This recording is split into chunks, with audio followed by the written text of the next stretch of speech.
Right before the 2020 election took place, one of my best friends, who is British, said this to me. Donald Trump is going to lose, and once he does, he will disappear and your American nightmare is going to be over. Well, we all know how that turned out. And like every horror movie franchise villain, Jason, Freddy, and Michael, even when you think they're finally gone, they keep coming back.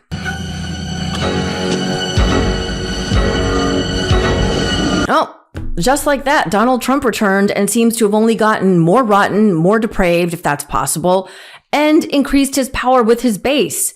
My name is Suri Crowe, and you are watching the MeidasTouch Network. Look, I actually love Halloween. It's probably my favorite holiday all year long, but I do not like living in an actual horror movie. And let's face it, sequels are always worse than the original. Listen to this weird shit. Who the hell did that? I saw engines about 3-4 years ago. These things were coming, cylinders, no wings, no nothing. And they're coming down very slowly, landing on a raft in the middle of the ocean someplace with a circle. Boom. Reminded me of the Biden circles that he used to have, right? He'd have 8 circles and he couldn't fill them up. But then I heard he beat us with the popular vote. I don't know. But when Donald Trump said this recently about women, I actually felt the hairs stand up on the back of my neck. Creeped out and cringed doesn't even begin to cover it. But the fake news keeps saying women don't like me. I don't believe it. I think, you know why? They like to have strong borders. They like to have safety. Nothing personal. I think they like me. But I make this statement. Thank you. I love you too. I love you too. Thank you. But I think they like me because I represent something that's very important. I make this statement to the great women of our country. Sadly, women are poorer than they were 4 years ago, much poorer, are less healthy than they were 4 years ago, are less safe on the streets than they were 4 years ago, are more stressed and depressed and unhappy than they were 4 years ago, and are less optimistic and confident in the future than they were 4 years ago. I believe that. I will fix all of that and fast, and at long last, this nation and national nightmare will end. It will end. We've got to end this national nightmare. Because I am your protector. I want to be your protector. As president, I have to be your protector. I hope you don't make too much of it. I hope the fake news doesn't go, oh, he wants to be their protector. Well, I am. As president, I have to be your protector. I will make you safe at the border, on the sidewalks of your now violent cities, in the suburbs where you are under migrant criminal siege, and with our military protecting you from foreign enemies, of which we have many today because of the incompetent leadership that we have. You will no longer be abandoned, lonely, or scared. You will no longer be in danger. You're not going to be in danger any longer. That is absolutely terrifying. He is a predator. I think most women, at least if they're being honest with themselves, will identify with me when I say that you've been in a situation with a man where you know you are in danger and you're calculating how to escape without letting him know that you're onto him. And it is a really scary, terrifying feeling. And Trump's been putting women and possibly even some men through that terror his whole life, according to witnesses like this woman who is featured on George Conway's Anti-Psychopath Pack. Just going off. In 2005, I went to interview Donald Trump at Mar-a-Lago. At one point, Melania went upstairs to change her clothes for the next photo shoot. And Trump said to me, I want to show you this beautiful painting, this beautiful room. He leads me to this room, pushes me against the wall, and starts kissing me forcefully. I tried to push him. He kept coming back at me. I was in shock and smothered, and he had his hands here against my shoulders. I felt sick inside. I felt horrified. And thank goodness the butler charges into the room. Like many women, I blamed myself. So Trump turned to me and said, you know we're going to have an affair, don't you? And Melania was approaching. I was horrified. When the Access Hollywood tape came out, and also stories of many other women, including E. Jean Carroll, I realized I was not to blame, that he was just a predator of women. What could have happened if the butler had not come into the room? Thank God the butler did show up. Whew. Remember what Stormy Daniels said in her testimony, I do, when she was giving her testimony in the hush money / election interference case. And she talked about when she was in that hotel room with Donald Trump in California and how she went into the bathroom and she came out and she found Donald Trump on the bed. I can't remember exactly, either he was naked or in his pajamas, but he had undressed, and how she felt very uncomfortable. And she said that he had basically put himself between her and her way out of the hotel room. That's exactly what I'm talking about. And she said she felt almost trapped. Well, that's because that's exactly what he meant her to feel. He did that on purpose. That is a sexual predator. And I believe at the time she said, well, no, I didn't really feel pressured, but she did. She did. And that's what misogyny and sexual predators do to people. They make it feel like you have no way out. And it's really terrible. And that is the kind of monster that Donald Trump is. And it's terrible. He's a monster. And speaking of monsters, Trump's long been known to admire and emulate Hitler. And in this clip from Shrinking Trump, two of my favorite podcasting shrinks, Doctors Harry Siegel and John Gartner, both psychologists, discuss Trump's increasing calls for political violence. Listen in. We talk about his encouraging political violence. That's getting worse too. You know, it's more frequent, it's more blatant, and he's also making promises, right, about all of the violent things he's going to do if he gets power again. So here's his description about how we need to re-empower the police. What the hell is going on? See, we have to let the police do their job. And if they have to be extraordinarily rough. And you know, the funny thing with all of that stuff, look at the department stores, same thing. They walk into you see these guys walking out with air conditioners, with refrigerators on their back, the craziest thing. And the police aren't allowed to do their job. They're told, if you do anything, you're going to lose your pension, you're going to lose your family, your house, your car. So we just need to have a violent day and just let them, to be rough, real rough.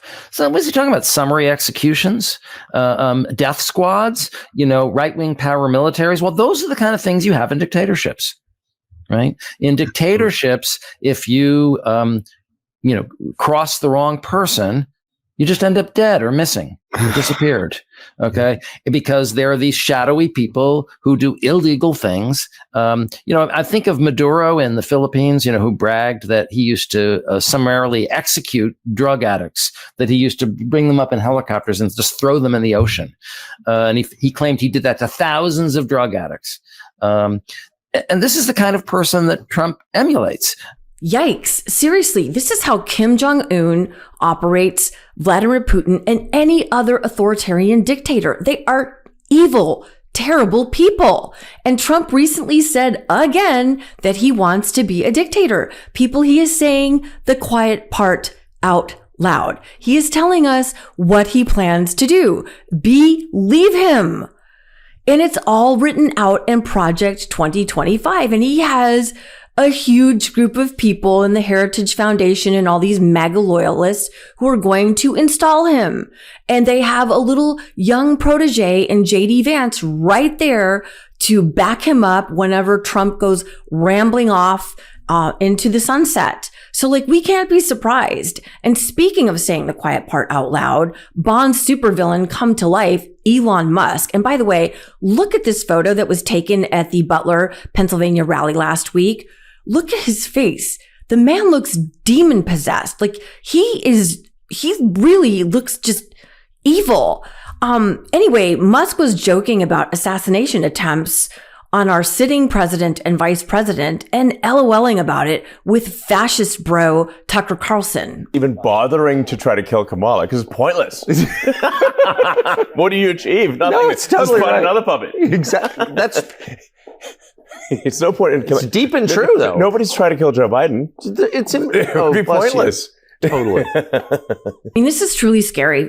This is where people like Elon Musk have way too much money and influence and power, including when it comes to our own government, where Musk has $1 billion contracts with the U.S. government, but I really don't care. He is making threats against President Joe Biden and against Vice President Kamala Harris. And hello, Secret Service, do your job. Where are you? I don't care how rich and powerful Elon Musk is. That is not okay. That is not okay. Ugh, gross. And remember 5 years ago how terrifying life was under Trump? I think that we just have such short memories in this country, but it was really horrifying life under the Trump administration, where every day was just like, I don't know, just a panic attack. What horrible thing was going to happen and how scary it was because there was such utter chaos. You know, over 1 million people died of COVID because he failed to do his job. Remember the giant freezer trucks that were being used as morgues? I know so many people who lost family members. I mean, it was just scary just to be here. Like, were you okay? Were you going to catch the virus? What was going to happen? And now, on top of finding out all that Donald Trump failed to do for the American people, which is the number one job you have as the president of the United States, is to protect the American people. You know, like what Joe Biden is doing for all of us right now with all of these hurricanes. But now we find out that he was sending COVID tests, the ones that we were all desperate to get, to an enemy of America, to the wicked, evil dictator, Vladimir Putin. Oh, hundreds of thousands of Americans were dying. Dying by the hundred. I yelled at him, "Don't leave me." It's just a different future for me. And remember, everybody was scrambling to get the COVID test kits. The U.S. does not have enough test kits to meet the demand. And Donald Trump secretly sent COVID test kits to Putin, an adversary to the United States, because he admires dictators when the American people are dying by the hundreds and in need of relief. That is just the most recent, stark example of who Donald Trump is. And what I see, people are coming together of all different backgrounds to say, you know what, do we want a president who's going to abide by the oath to support and defend the Constitution of the United States, or someone who is full-time engaged in flattery from Vladimir Putin and sending COVID testing kits over to him when Americans are dying every day? My worst fear is that she feels like she died alone. And just like in the original Halloween movie trilogy starring the amazing Jamie Lee Curtis, I believe it's going to be up to us women to save ourselves from these creepsters this Halloween, since we are living in real-time horror movie because Donald Trump keeps coming back from the dead. And I thought this was a really interesting exchange between Stephanie Ruhle and Kamala Harris about, I don't know, just listen to it. It's good. Keeps talking about it and how in overturning Roe v. Wade, he helped women. He protected women. He says they're miserable today. They're poorer today. They're more vulnerable today.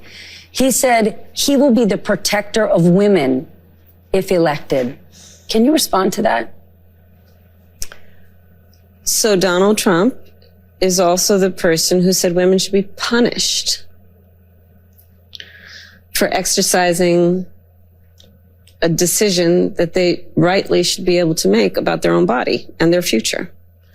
So I think we would all agree that as a result of that perspective that he has about women, he also then chose 3 members of the United States Supreme Court who did as he intended, undid the protections of Roe v. Wade, and now in state after state, you see laws being passed that do punish women. Laws that, I mean, most recently, a heartbreaking story resulted in a young woman dying, a mother of a 6-year-old. Heart-wrenching stories. And that's for the listener, much less their family. So, look, I think the thing about Donald Trump is that, you know, I don't think the women of America need him to say he's going to protect them. The women of America need him to trust them. Can we trust you? Yes.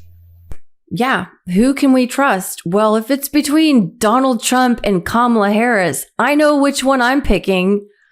And women, let's trust ourselves. Misogyny is not the protector. It is the predator. The biggest lie about misogyny is that men will protect us. No. That is the creepy part of people like Donald Trump and JD Vance. And just, it's the lie. It's the lie of the patriarchy. We don't need men telling us what to do. We don't need men telling us how to control our bodies or what to do with, it's just, no, enough. I don't want to go back to the medieval ages. I don't want to go back to the Salem witch trials, because that's the direction we're going in right now. Any minute, these MAGA Republicans are going to have the Salem witch trials. And, you know, if you don't know the real story about that, had nothing to do with actual witches. They just took any woman who wasn't following and towing the line for their misogyny and patriarchal society and throwing them in the water. And, you know, if they didn't pop, if they started coming up to the top of the water, they counted them as a witch. If they drowned, well, then they were innocent. So you can't win. So let's end this real life Handmaid's Tale horror show that we've been living in. Let's put Michael and Donald and JD and Jim Jordan and MAGA Mike and the lot of them to bed forever. Let's vote with our hearts and our rights and our self-respect. And let's be like Laurie Strode in Halloween. And let's end this nightmare forever. I don't want to mix too many of my Halloween metaphors. And I really do love Halloween. I really do. It's awesome. But let's end the real life nightmare. Yeah. My name is Suri Crowe and you're watching the MeidasTouch Network, and happy Halloween. And yeah, let's do this, you guys. Peace. Love this video? Make sure you stay up to date on the latest breaking news and all things Meidas by signing up to the MeidasTouch newsletter at MeidasTouch.com/newsletter.